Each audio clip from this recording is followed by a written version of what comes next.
Hello, and welcome to episode 12.5. I am James. In this episode, we will discuss the two main attitudes towards language change.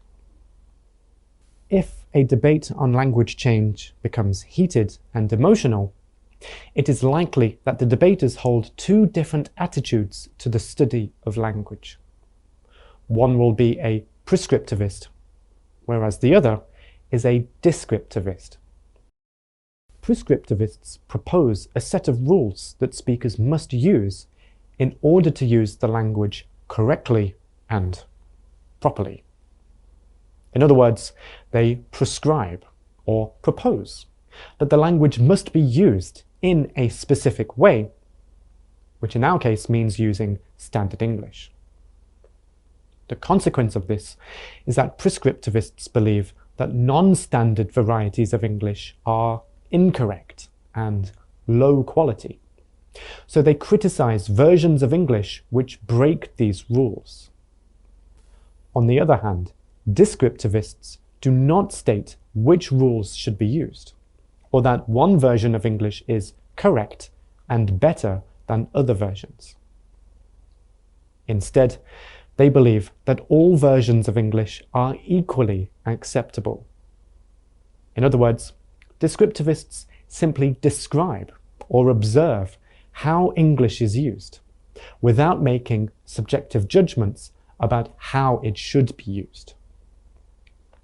To conclude, most basically, prescriptivists have an opinion about which variety of English should be used, whereas descriptivists do not. As we saw in episode 12.1, prescriptivist attitudes have existed throughout the history of English, mostly along with the move towards standardization. The grammar books that were published during that time outlined several rules about how English should be used, and therefore determined what forms of English were correct and incorrect. The writers, such as Lowth, based their rules on mathematics, more prestigious languages, and their own personal opinions about English grammar. This prescriptivist grammar movement has been widespread since the 1700s. It firstly entered the education system, and thus has been taught to most English school children for the last 300 years. In the 1800s, the prescriptivist attitudes entered the wider society, as the public began to view language as a reflection of a person's morality, personality, and behavior. Therefore, if a person had poor grammar, which means that his or her grammar did not follow the prescribed rules taught in schools, then he or she must also be rude and uncivilized, and perhaps even untidy and messy. This was the case even for grammatical rules that, when broken, do not change the meaning of a sentence. For example, many prescriptivists argue that the subject form of a pronoun should follow a linking verb, for example, to be, because this is the rule in Latin. Therefore, a person would be considered uneducated for saying, "It was me," instead of "It was I," even though both clauses have the same meaning, and even though most English speakers use the object form in this type of sentence. In addition to grammar, vocabulary garners prescriptivist attitudes. Since the rise of prescriptivism in the second half of the 1700s, there has been opposition to borrowings, especially if a borrowed word might replace an English word. The strongest movement against borrowing occurred in the early modern English period, and it is known as the Inkhorn controversy. Many writers, such as Christopher Marlowe, deliberately borrowed Latin and Greek words to make English more intellectual and higher class. However, there was a significant backlash from prescriptivists such as Thomas Wilson who believed that these borrowings were unnecessary and were polluting English. They became known as purists because they wanted to preserve English and protect it from foreign influence. In recent years, a new wave of purists in Britain, such as Prince Charles, John Humphreys, Lynn Truss, have fought against the influence of American English. Thus, prescriptivist attitudes are omnipresent with regards to language, and not only limited to Britain. In France, the Académie Française is an official government department which aims to limit the influx of English words into French, such as le hot dog, un brunch, and un email. Regarding language change, a question that is often asked is whether it is progress or decay, or neither.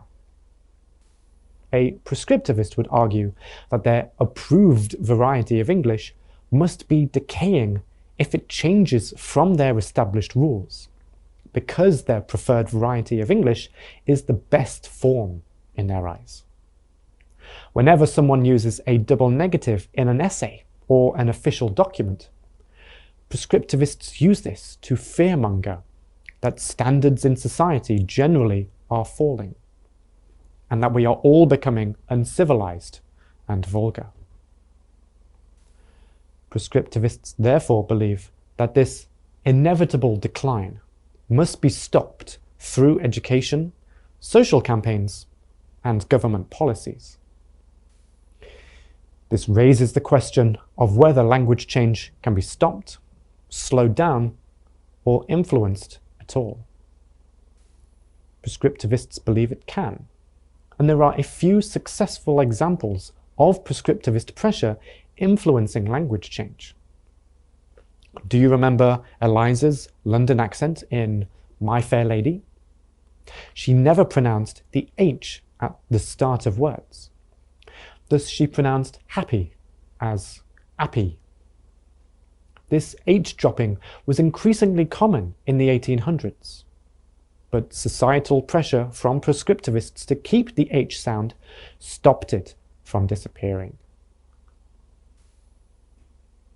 Overall, prescriptivism started as a desire to force rules onto English to control how it was used, but has grown into an attitude towards language that believes that non-standard varieties are inferior, states that non-standard grammar should be avoided, enforces the rules of the standard variety, believes that language variation is negative, so everyone must use the standard variety, and attempts to stop or reduce future language change. Prescriptivism is very much alive and widespread in debates surrounding language. A descriptivist approach to language change is much more recent, growing significantly since the 1900s. In contrast to prescriptivists, they believe that language change is inevitable, and thus it is a waste of time trying to stop it.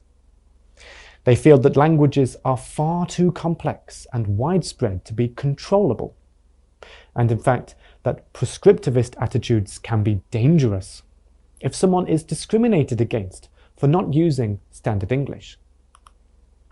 Instead, descriptivists objectively investigate how and why languages change, and most of them do not have opinions about whether the changes are positive or negative. However, the more extreme descriptivists do share their opinions about language change.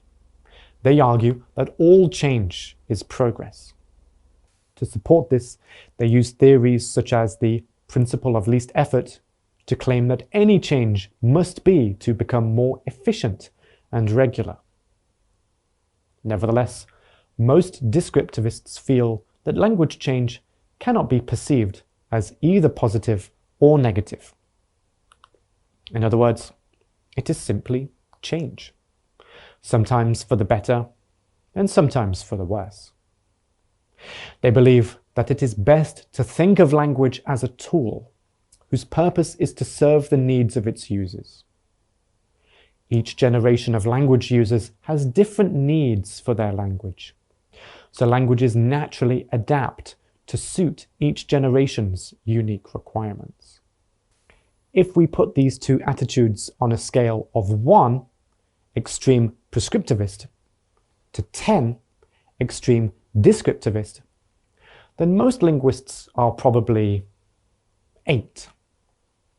Linguists view change in English holistically, over the long term, and so are very aware that the form of standard English that we currently use is not the same form that was used 100 years ago.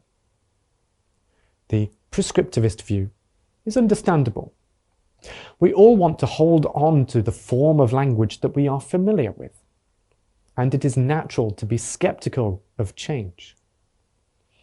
Nevertheless, linguists know that English has always changed, and thus it makes no sense to try to stop it, or to hold the opinion that the form which currently exists is better than the future form of the language.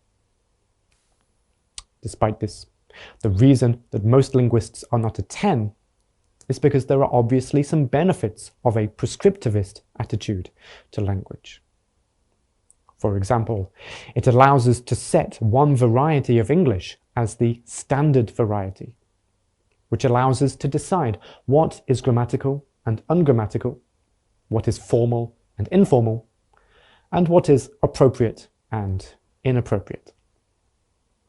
An extremist descriptivist position, or in other words, a completely passive observer on language change, would mean a standard variety could not be set, and it would be impossible to determine whether something is grammatical or not.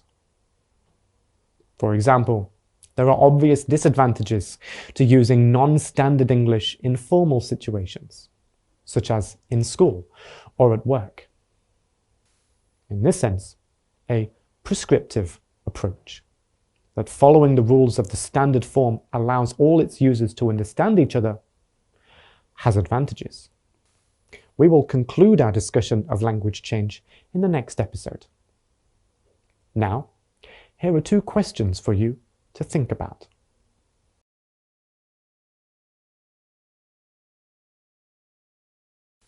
Thank you for watching.